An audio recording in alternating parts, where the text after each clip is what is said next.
My husband always had an excuse: late meetings, business trips, just a friend. Then one night, I followed him and watched as he kissed another woman. Instead of crying, I smiled and walked away.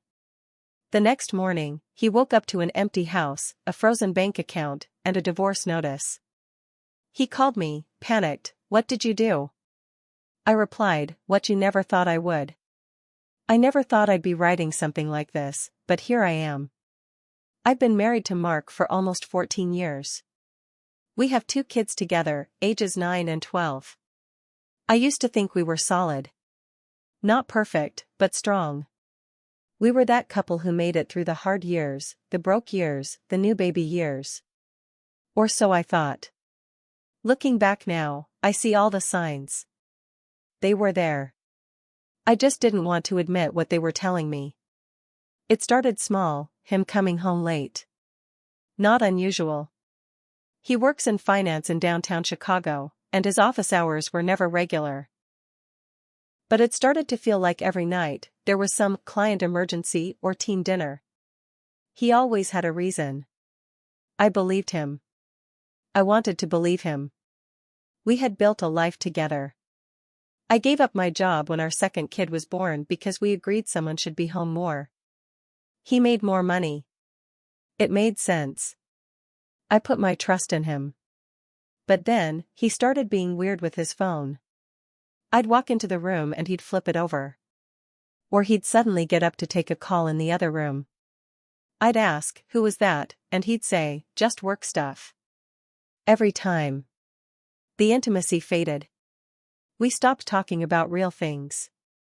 We were roommates. He stopped noticing when I changed my hair. Or when I was crying in the bathroom. One night, he came home late. Again. I asked where he was. He said there was a client dinner at the signature room. But he had no receipt. Said the client paid. I nodded. But something felt off. So I checked our shared credit card. There was a charge that night, same time. But not at the signature room. It was a wine bar in West Loop. Romantic. Quiet. The kind of place we used to go when we were dating. I confronted him. He got defensive. Said the client changed locations last minute. Said I was being paranoid. I apologized. I felt stupid. He made me feel like I was crazy. But I didn't stop watching after that. I started noticing patterns.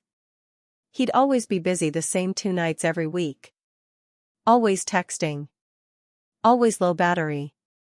He started traveling more. Conferences. Strategy retreats. But never brought home souvenirs for the kids anymore. Didn't call them to say goodnight. Didn't even ask about them. Then there was the necklace. I was doing laundry. His blazer was in the bin. In the inner pocket, I found a jewelry box. Delicate. Tiffany. I opened it.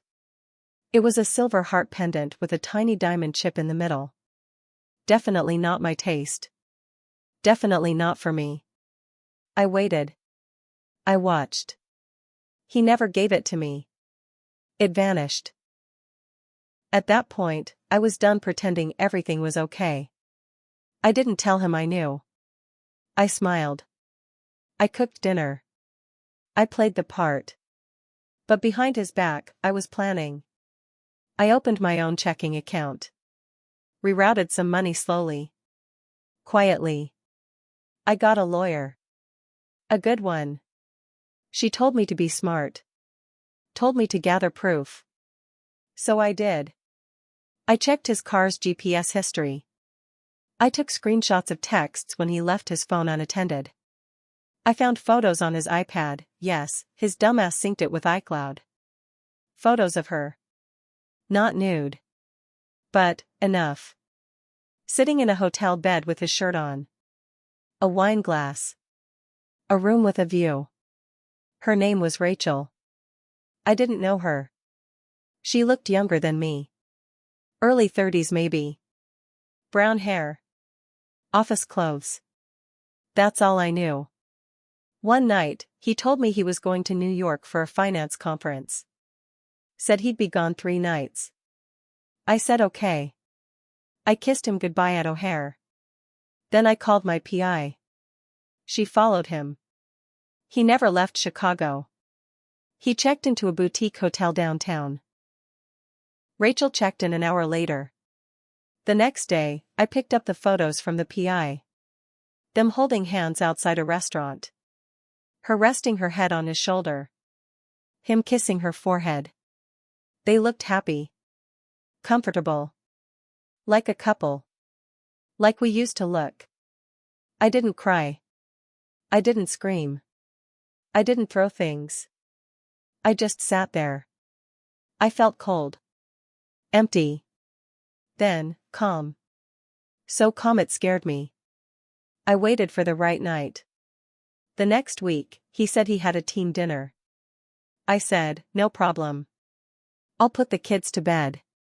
He kissed my cheek and left. I got in my car. I followed him. He parked near the hotel. She was already waiting outside. She smiled like she knew this routine. He wrapped his arms around her. They kissed. Long familiar. Like it wasn't the first time. Like they did it 100 times before. I didn't cry. I didn't take pictures. I just watched. Then I smiled. Just a little. Because I knew what was coming. I drove home. Packed the rest of my things. Called my sister and said we were coming over. Took the kids while they slept and carried them into the car. Left a folder on the kitchen counter, divorce papers, printed messages, photocopies, bank transfers. And a note. I know everything. Don't try to talk me out of this. I turned off my phone. The next morning, around 6 a.m., it started. Calls. Texts. My phone lit up like a Christmas tree when I finally turned it back on. Voicemails from him getting more and more desperate. What did you do? Where are you? Why is our account frozen? Why can't I log into the credit card? Then finally, he called. Panicked. Furious. Crying. What did you do? I waited a beat. Then answered. What you never thought I would. There was silence on the line after I said it. A long one. Then he started yelling. You're being crazy. We can fix this. You're going to ruin our family over one mistake? I hung up. I wasn't going to give him a chance to twist this back on me. He'd already done that too many times. Later that morning, I met with my lawyer. She was calm, firm. Told me the bank freeze went through clean. The apartment lease was under my name only. Custody request filed. I had everything I needed. By the afternoon, the emails started. Subject, we need to talk. Subject, please, I'm sorry. Subject, for the kids. He even texted my sister. She blocked him. That night, I finally told the kids we were staying with Aunt Jenna for a while. My 9-year-old asked why Daddy didn't come. My 12-year-old just looked at me and nodded slowly. He knew something was wrong. He'd seen the distance. He just never asked. I didn't say much. Just told them sometimes people lie. And sometimes, people have to leave to protect themselves. It hurt like hell. He showed up. At Jenna's house. Banged on the door like a madman. Jenna stepped in front of me. I opened it. He looked like hell. Eyes bloodshot. Shirt wrinkled. Like he hadn't slept in days. Can we talk? He asked. I stepped outside. He started pacing. I messed up. It didn't mean anything. It's not what you think. We can go to therapy. I'll do anything. Don't throw away 14 years. I laughed. Cold. Short. You did. Then I said something I'd been holding in. You didn't cheat once. You planned it. You lied. You slept beside me after kissing her. You hugged our kids with the same hands you held hers. You made me feel insane when I knew the truth. You had plans with her. That wasn't an accident. That was a choice. Over and over. He just stood there. Then came the twist. She's pregnant, he said. Just like that. I felt like someone knocked the air out of me. I stared at him. He wouldn't meet my eyes. It's mine? I asked. He nodded, barely. I laughed again. Not because it was funny, but because that's all I could do. She knows about me? I asked. She didn't. Not at first. She thought I was separated. Of course she did. I went back inside. Closed the door. Didn't say another word. That night, I cried harder than I ever had before. Not because I still loved him. That part was dead. But because I realized he was never the man I thought he was. The man I gave everything to didn't exist. The next few weeks were chaos. Mark hired a lawyer. Tried to fight for joint custody. Claimed I abducted the kids. Tried to paint me as unstable. His lawyer sent a letter accusing me of intentional financial sabotage. But I was ready. I had receipts. Screenshots. Photos. Statements. My lawyer handled it all like a boss. Then one day, during a custody meeting, Mark lost it. I was calm. Explaining our routine, school, bedtime, allergies, lunch schedules. He cut in. She's trying to erase me from their lives. The mediator asked him when he last picked them up from school. He didn't know. What's your daughter's favorite food? Silence. What grade is your son in? He guessed wrong. The mediator noted everything. A few days later, Rachel messaged me. Yeah. Her. I almost deleted it. But something told me to read it. Hi. I know this is strange, but I wanted to reach out. I didn't know about you. He told me you were separated. I'm sorry. She attached a photo. An ultrasound. Then she said something that shocked me. He told me you were violent. That you'd hit him before. That you were unstable. That's why he never introduced me to your kids. I believed him. I'm so sorry. I felt my stomach turn. I called my lawyer. She said save everything. Rachel and I never spoke again. But that message became evidence. The court battle is still ongoing. He wants 50-50 custody. I want full custody. He wants the house. I already moved on. He still texts me. Swings between I miss you and you're ruining my life. He still works at the same firm, though I heard through someone he's on thin ice. Rumors spread fast in his industry. Affairs. Baby on the way. Lawsuits. Not a good look. And me? I'm tired.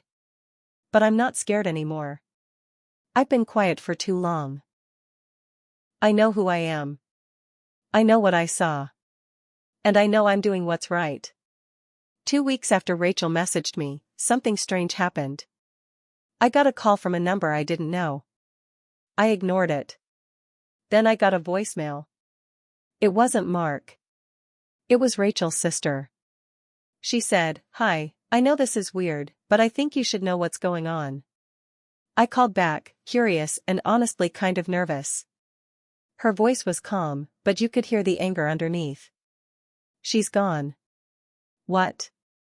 She packed up and left last night. Took a bus to Ohio. Said she was staying with an old friend. Said she needed to get away from him. I was stunned. Apparently, Rachel had started seeing the real Mark. The one I lived with. The liar. The manipulator. The man who made her feel like it was all her fault. He'd told her he'd leave me. That they'd start a new life. That she'd be a stepmom and they'd raise this baby in a cozy home together. But when I left him and everything came crashing down, he turned cold. He blamed her for the mess. He said she ruined his family. Called her dramatic. Claimed he never wanted the baby. Then, last week, Rachel had a scare, bleeding. She thought she was losing the baby. He didn't even go with her to the hospital. She sat there alone. And that's when she realized he was never going to be who he pretended to be. I got served. Yeah. Him again. He filed an emergency motion, wanted to block me from selling our house. Said I was trying to strip assets before the court date. I wasn't even selling the house. I just listed it for a refinance under my name because I was still the one making the payments. I showed the paperwork. Judge tossed it. But here's the twist, the court flagged something odd in his financials. See, in the middle of all this, he apparently took out a private loan, $45,000, from some sketchy online lender. Claimed it was for emergency expenses. Turns out, he used it to cover Rachel's rent, pay off a second credit card she didn't know about, and, get this, bought her a car. But he'd listed it all under joint marital expenses. His lawyer had no idea. My lawyer? She was ready. Laid it all out in a folder. Tabs and highlights and bank screenshots. Judge didn't like it. Is this woman your wife? The judge asked him. No, sir, he said quietly. Then why is she listed as a dependent? He had no answer. That day in court, I saw something I hadn't seen before, fear in his eyes. Not anger. Not manipulation. Fear. Because he finally realized this wasn't a game. Here's where it gets real twisted. One night, I got a Facebook message from a name I didn't recognize. Melissa. She introduced herself as another woman Mark had dated. But not recently. Before we got married. They dated for a year in his early 20s. It ended badly. She said he ghosted her after she told him she was pregnant. Said he blocked her, denied it, and disappeared. I stared at the message for a full minute. He has a third kid? I typed. I don't know. I kept it. Raised her myself. She's 13 now. Looks just like him. She attached a photo. My stomach dropped. Same chin. Same eyes. Same little smirk my 12-year-old has when he's being sneaky. I showed it to my lawyer. She froze. If he knew and hid this child, that's legal exposure. If he didn't and finds out, he's about to have child support for 3 kids from 2 households. I told Melissa to get a lawyer. She said she already had one. This man? This man I thought I knew? Was running around building families like they were side projects. My son asked me last week, why is Dad so mad all the time now? I didn't lie. I said, sometimes when people lie a lot, it catches up to them. And they don't know how to handle it. He nodded. Then he asked if we were still going to the water park like we planned this summer. I smiled. Absolutely. Because even with the storm still swirling, I'm building a new life. A clean one. A real one. And I haven't even told you the part where he tried to move back into the house. Yeah, that's coming next. About a month after Rachel left and Melissa dropped that bombshell about the secret child, things were relatively quiet. Too quiet. Mark had stopped texting for a while. Maybe his lawyer told him to cool it. Maybe he realized nothing was working. I had full temporary custody. He was seeing the kids every other weekend under supervision, because he had one outburst during pickup that made my oldest scared to get in the car. His mask had slipped. Even in front of the kids. Then one night, I got home from work. It was late. My mom had picked up the kids and stayed over to help. I walked into the kitchen, threw my bag down, and heard a floorboard creak upstairs. I froze. My heart dropped. I grabbed the baseball bat from behind the fridge and slowly walked up. The hallway light was on. The bedroom door? Open. And there he was. Mark. Standing in my closet. Holding one of my sweaters. I don't know how long I stood there before I could speak. What the hell are you doing? He looked like he hadn't slept. Again. Thin. Shaky.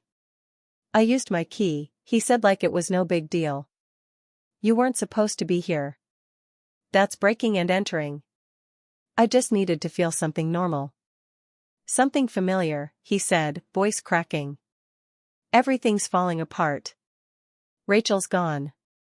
That other woman, Melissa, she's trying to get me for child support. I didn't even know. You have the kids, the house, the car, because you gave me no choice. Then he snapped. You're punishing me. You took everything. You turned everyone against me.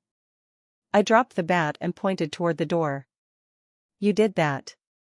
Not me. He slammed his fist into the wall. Not close to me, but enough that my mom came running upstairs, kids waking up behind her. Get out, she said, calm but deadly serious. Before I call the police. He looked around, then at me. Tears in his eyes. I'm sorry, he whispered. Then he left. 3 days later, Mark's lawyer requested a final mediation session before the court date. Said he wanted to resolve things peacefully. I agreed. Honestly, I was tired. I wanted it over. We met in a small legal office, both with our attorneys. Neutral room. Tension in the air thick as concrete. And right there, across from each other, Mark finally broke down. Real tears this time. Not the fake ones he used to use when trying to manipulate me. I messed up, he said. Not just the affair. Everything. I lied to you. I lied to them. I lied to myself. I kept chasing something that didn't even make me happy. I ruined our family. My lawyer looked at me. I didn't say anything. I just watched. I don't want to fight anymore, he continued. You win. You can have the house. Full custody. Whatever you want. I'll pay support. Just, let me be part of their lives somehow. Please. And then he said it. I don't even think Rachel's baby is mine. She won't talk to me. She blocked me. And Melissa. She sent me a DNA test. That one is mine. The room went still. He was a father of 3. None of them living under his roof. None of them looking at him with love anymore. My lawyer leaned over and whispered, we have what we need. After that mediation, things moved fast. The divorce was finalized. Full custody granted to me. Mark got supervised visits once a month, pending a therapist's report. He didn't fight it. Melissa filed her claim. He was ordered to pay child support and back pay for 13 years. Rachel? Never showed up again. Vanished. Maybe she started over somewhere. I hoped she did. The kids adjusted. Slowly. They asked less about him. When they saw him during visits, they were quiet. Polite. But distant. Like they didn't know him anymore. Because they didn't. And me? I got a new job. Started therapy. Took the kids to the water park like I promised. My oldest hugged me after and said, I'm glad it's just us again. Some nights, I still lie awake and wonder how I didn't see it sooner. How many times I dismissed my own gut feeling. How often I gave him the benefit of the doubt while he gave pieces of himself away to women I didn't even know existed. But I don't live there anymore. Not in the shame. Not in the confusion. I live here now, in truth. In freedom. I'm not angry all the time like I thought I'd be. I'm sad sometimes. Tired often. But lighter. Like I'm not carrying someone else's lies anymore. People always say when something breaks, you can either fix it or throw it away. What they don't tell you is sometimes fixing it breaks you instead. So I let it go. If you're reading this and you're in the middle of something that feels like it's tearing your heart in two, listen to that voice in your chest. The one whispering, "This isn't right." You're not crazy. You're not too emotional. You're not asking for too much. You deserve honesty, love, peace. And if someone can't give you that, you walk away. And you do what they never thought you would. You survive.